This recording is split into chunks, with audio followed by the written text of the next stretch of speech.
ঢাকা বিশ্ববিদ্যালয়ের শিক্ষার্থী হয়ে তাদের যে মূল্যবোধ, তাদের যে নৈতিকতা, তাদের যে কথাবার্তা কিংবা আচার আচরণ এত নিম্ন পর্যায়ে চলে গেছে যে এটা আসলে বলার উপেক্ষা রাখে না। সবার জানা উচিত যে ঢাকা বিশ্ববিদ্যালয়ের শিক্ষার্থীরা কি ধরনের মনোভাব পোষণ করে। সে বলেছে আমরা নারীরা যারা আজকে শহীদুল্লাহ হলে খেলা দেখতে যাব, সে আন্ডারওয়্যার পরে আসবে খেলা দেখার সময়, এবং বলেছে যে আমাদের জন্য বেডের ব্যবস্থা করবে তাদের হলে। কিছু শিক্ষার্থী তাদের ক্যাডারগিরি দেখাতে গিয়ে যে বহিরাগতদেরকে বিভিন্নভাবে হ্যারাসমেন্ট করে, গায়ে হাত তুলে। ঢাকা বিশ্ববিদ্যালয়ে যখন সেটা নিরাপত্তাটা দেওয়া সম্ভব হয় না, তারপরে পুরো বাংলাদেশে আসলে নারীরা কতটা নিরাপদ থাকবে সেইটা নিয়ে আসলে প্রশ্ন থেকে যায়। ফুলার রোডে একজন বহিরাগত নারীকে মাঝরাতে ঢাকা বিশ্ববিদ্যালয়ের একজন শিক্ষার্থী, যার নাম তুষার, সে শারীরিকভাবে লাঞ্ছনা করেছে শুধুমাত্র সে বহিরাগত হওয়ার জন্য। তাকে ফুলার রোডে লাঞ্ছনা করেছে, তার গায়ে হাত তুলেছে, তার বন্ধুর গায়েও হাত তুলেছে। তারা গুপ্ত অবস্থায় এখন পর্যন্ত কিন্তু তাদের শিবিরের যে কমিটিটা সেটা কিন্তু এখনো প্রকাশ করে না, যার কারণে কেউ যদি কোনো রকমের অন্যায় করে তারা সরাসরি অস্বীকার করে ফেলতে পারে যে তারা আসলে জিনিসটা করেনি। বিশ্ববিদ্যালয় ক্যাম্পাসে নারীদের সঙ্গে বেশ কিছু অপ্রীতিকর এবং নারী বিদ্বেষীমূলক কর্মকাণ্ড ঘটছে এবং নারীরা সেগুলো ফেস করছে, যার ফলশ্রুতিতে আমরা আজকের কর্মসূচিটি ঘোষণা করছি। বেশ কিছু ঘটনা আসলে আমাদের ক্যাম্পাসে নারীদের সঙ্গে ঘটেছে। তার মধ্যে গত শুক্রবার ফ্রান্স এবং নরওয়ের যে ম্যাচটি ছিল সেটি দেখার জন্য আমাদের ঢাকা বিশ্ববিদ্যালয়েরই সাবেক শিক্ষার্থী দুইজনই 17-18 সেশনে তারা দম্পতি, তারা শহীদুল্লাহ হলে রাতে খেলাটি দেখতে যায় এবং সেখানে তাদের সঙ্গে আরো বেশ কয়েকজন ছিল আমাদের ঢাকা বিশ্ববিদ্যালয়েরই সাবেক শিক্ষার্থী। তারা যখন খেলাটি দেখতে যায়, ওখানে শহীদুল্লাহ হলের শিবির সমর্থিত প্যানেল থেকে নির্বাচিত শিবিরের শহীদুল্লাহ হলের সমাজসেবা সম্পাদক, যার নাম সাজু, সে এবং তার দল ওই শিক্ষার্থী দম্পতিকে হেনস্থা করে এবং বেশ কিছু অপ্রীতিকর প্রশ্ন এবং পরিস্থিতির মুখোমুখি করে। তারা বলে যে একজন নারী হয়ে কেন এত রাতে ছেলেদের হলে খেলা দেখতে এসেছে, যেখানে তারা নিয়ম মেনে তাদের আইডি কার্ড দেখিয়ে এবং হল গেটে সাইন করে হলে প্রবেশ করেছে। এবং আমরা সবাই জানি যে ফিফা উপলক্ষে যতগুলো জায়গায় বড় পর্দায় খেলা দেখানোর প্রস্তুতি গ্রহণ করা হয়েছে, সব জায়গায় কিন্তু নারীদের অংশগ্রহণের সুযোগটি রয়েছে এবং সেই জায়গা থেকে কিন্তু তারা শহীদুল্লাহ হলে খেলা দেখতে গিয়েছে। ওই জায়গা থেকে শহীদুল্লাহ হলের শিক্ষার্থীদের ভোটে নির্বাচিত একজন দায়িত্বশীল জায়গায় থেকে ওই হলে সমাজসেবা সম্পাদক আমাদের নারী শিক্ষার্থীটির সঙ্গে যে ব্যবহারটি করেছে, যার জন্য সেই সময় তারা খেলা না দেখেই শহীদুল্লাহ হল থেকে বের হয়ে যেতে বাধ্য হয়।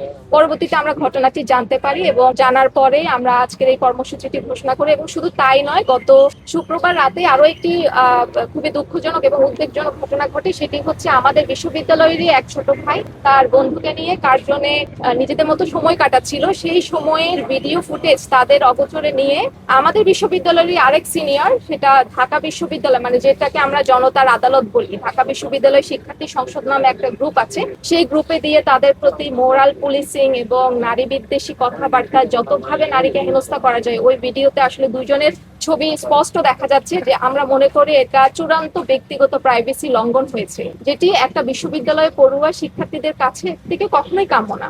এবং শুধু তাই নয়, এর আগে ফুলার রোডে একজন বহিরাগত নারীকে মাঝরাতে ঢাকা বিশ্ববিদ্যালয়ের একজন শিক্ষার্থী, যার নাম তুষার, সে শারীরিকভাবে লাঞ্ছনা করেছে শুধুমাত্র সে বহিরাগত হওয়ার জন্য। তাকে ফুলার রোডে লাঞ্ছনা করেছে, তার গায়ে হাত তুলেছে, তার বন্ধুর গায়েও হাত তুলেছে। এই যে ক্রমাগত যেই নারী বিদ্বেষীমূলক কার্যক্রমগুলো ঢাকা বিশ্ববিদ্যালয়ের শিক্ষার্থীদের দ্বারা ঘটছে, সেটির প্রতিবাদে আজকে আমরা একটা কর্মসূচি ছিল, আমরা সেই কর্মসূচির পক্ষ থেকে আজকে আমরা শহীদুল্লাহ হলে ঢাকা বিশ্ববিদ্যালয়ের যারা নারী শিক্ষার্থীরা রয়েছি সবাই একসঙ্গে খেলা দেখেছি এবং সেই ম্যাচ শেষে আমরা আজকে প্রক্টর অফিসে এসেছি আমাদের অভিযোগ জানাতে। এবং আমাদের বেশ কিছু দাবি ছিল। আমরা মনে করছি ঢাকা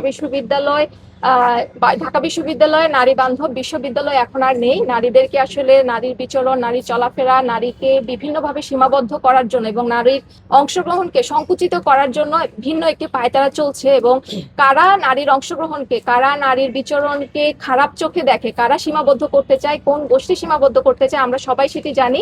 এবং সেই জায়গা থেকে আজকে আমরা বেশ কিছু দাবি প্রক্টর স্যারকে দিয়েছি। স্যার আমাদের কাছ থেকে কিছু সময় চেয়েছেন এবং স্যার বলেছেন যে স্যার বিষয়টা দেখবেন, এবং আমরাও বলেছি সে নির্ধারিত সময়ের মধ্যে অভিযুক্ত যারা শিক্ষার্থীরা রয়েছেন তাদের বিরুদ্ধে যদি ব্যবস্থা গ্রহণ করা না হয় আমরা পরবর্তী কর্মসূচির ঘোষণা দেব। এবং একটা নিরাপদ নারী বান্ধব ক্যাম্পাস গঠনের লক্ষ্যে যা যা করা দরকার আমরা আসলে আজকে শিক্ষার্থীরা সেগুলো করবো বলে অঙ্গীকার নিয়েছি। তো আমরা 3টি দাবি আজকে প্রক্টর স্যারকে দিয়েছি। সেটি উল্লেখিত যে ঘটনাগুলো ঘটেছে সেগুলো নিরপেক্ষ তদন্ত করে দায়ীদের বিরুদ্ধে যথাযথ ব্যবস্থা নিতে হবে ক্যাম্পাসে নারী হয়রানি, অনলাইন হেনস্থা, গোপনে ভিডিও ধারণ এবং মব সংস্কৃতির বিরুদ্ধে সুস্পষ্ট নীতিমালা ও কার্যকরী পদক্ষেপ নিশ্চিত করতে হবে।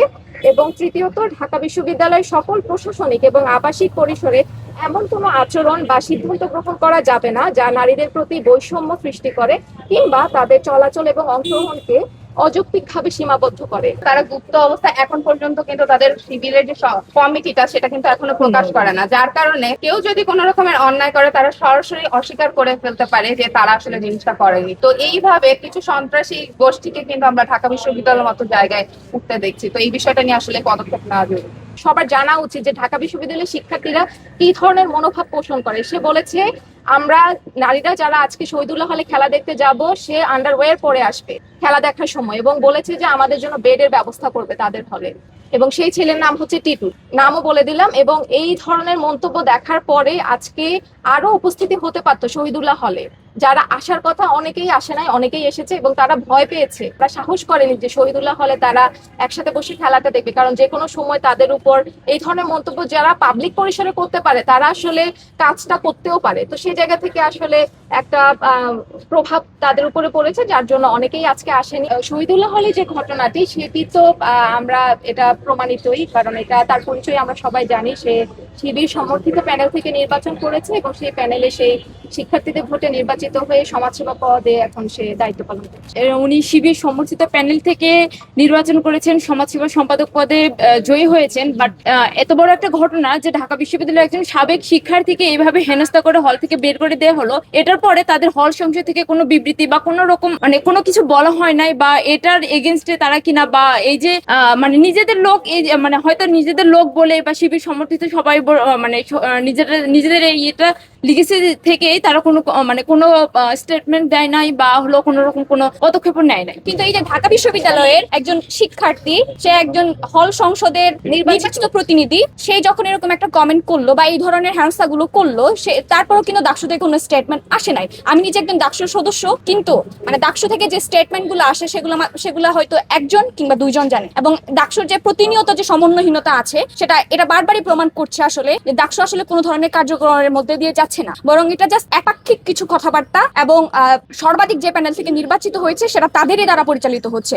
হল সংসদ থেকে আসলে কোনো স্টেটমেন্ট দেয় না। আসলে হল সংসদ থেকে কেন স্টেটমেন্ট দেয়? কারণ যারা এই হ্যারাসমেন্ট গুলো করছে তারা তো আসলে হল সংসদেরই প্রতিনিধি, খুবই দুঃখজনক ভাবে। এবং এই ঘটনাগুলো কিন্তু প্রতিনিয়ত ঘটছে। তো আমরা আসলে ঢাকা বিশ্ববিদ্যালয়ের নারী শিক্ষার্থীরা কোন জায়গায় আসলে আমরা নিরাপদ থাকবো? আমরা নিজেদের সহপাঠী, নিজেদের সিনিয়র কিংবা জুনিয়রের ধারাও তো নিজেদের ক্যাম্পাসের মধ্যে তো আমরা নিরাপদ না। খুবই দুঃখজনক ভাবে যে কমেন্ট গুলা করেছে যে ছেলেটা, তার কি ন্যূনতম কোনো লজ্জা শরম আছে? সবাই কিন্তু খুব অফেন্ডেড হয়ে যায় ঢাকা বিশ্ববিদ্যালয়কে কোনো কথাবার্তা বললে, কিন্তু ঢাকা বিশ্ববিদ্যালয়ের শিক্ষার্থী হয়ে তাদের যে মূল্যবোধ, তাদের যে নৈতিকতা, তাদের যে কথাবার্তা কিংবা আচার আচরণ এত নিম্ন পর্যায়ে চলে গেছে যে এটা আসলে বলার উপেক্ষা রাখে না। একজন শিক্ষার্থী কেন এই জিনিসটা বলবে? আমরা কিন্তু ধরেন যে বহিরাগত কেউ না, কিছু শিক্ষার্থী তাদের ক্যাডারগিরি দেখাতে গিয়ে যে বহিরাগতদেরকে বিভিন্নভাবে হ্যারাসমেন্ট করে গায়ে হাত তুলে, আমরা কিন্তু আর বহিরাগত না, নিজেদের স্টুডেন্টদেরকে তারা কিন্তু এই ধরনের কার্যক্রমগুলো চালিয়ে যাচ্ছে। খুবই দুঃখজনক। ঢাকা বিশ্ববিদ্যালয়ের মতো জায়গাগুলোতে যখন মেয়েরা নিরাপদ থাকে না, পুরো বাংলাদেশের কিন্তু নারী শিক্ষা ঠিক কতটা অগ্রগতি পাবে সেটা নিয়ে কিন্তু একটা প্রশ্ন থেকে যায়। কারণ ঢাকা বিশ্ববিদ্যালয় হলো স্বায়ত্তশাসিত একটা বিশ্ববিদ্যালয়, সেখানে চাইলেই প্রশাসন নিজেদের মতো অনেক কিছু স্টেপ নিতে পারে। ঢাকা বিশ্ববিদ্যালয়ে যখন সেটা নিরাপত্তাটা দেওয়া সম্ভব হয় না, তারপরে পুরো বাংলাদেশে আসলে নারীরা কতটা নিরাপদ থাকবে সেইটা নিয়ে আসলে প্রশ্ন থেকে যায়। এবং নারীর শিক্ষার কিন্তু বন্ধ হয়ে যাওয়ার এটা একটা মূল কারণ হিসাবে আমার মনে হয়। এবং টিও ইনসাইডার্স আর ঢাকা বিশ্ববিদ্যালয়ের শিক্ষার্থী সংসদ 2 এই যে ঢাকা বিশ্ববিদ্যালয় শব্দটাকে ব্যবহার করে যারা একপাক্ষিক রাজনৈতিক উদ্দেশ্য হাসিল করতে যাচ্ছে তাদেরকে চিহ্নিত করতে হবে। গতকাল রাতে কিন্তু আমাদের কর্মসূচিটা ঘোষণা হয়েছে এবং গত 2 দিন ধরে কিন্তু যে নারী হেনস্থার ঘটনাগুলো সোশ্যাল মিডিয়ায় আমরা লেখালেখি করছি, এখন পর্যন্ত ডাকসু ভিত্তির কোনো স্ট্যান্ড আমরা দেখতে পাইনি। বিশ্ববিদ্যালয় প্রশাসনের উচিত বিশ্ববিদ্যালয়ের নারী হোক কিংবা পুরুষ হোক সকল শিক্ষার্থীর নিরাপত্তা নিশ্চিত করা, যেটি আমি মনে করি বিশ্ববিদ্যালয় প্রশাসন ব্যর্থ হয়েছে। সেই ব্যর্থতার জায়গা থেকেই কিন্তু এই ধরনের ঘটনাগুলো রিপিটেডলি ঘটছে, যার জন্য আজকে আমাদেরকে এখানে দাঁড়াতে হচ্ছে।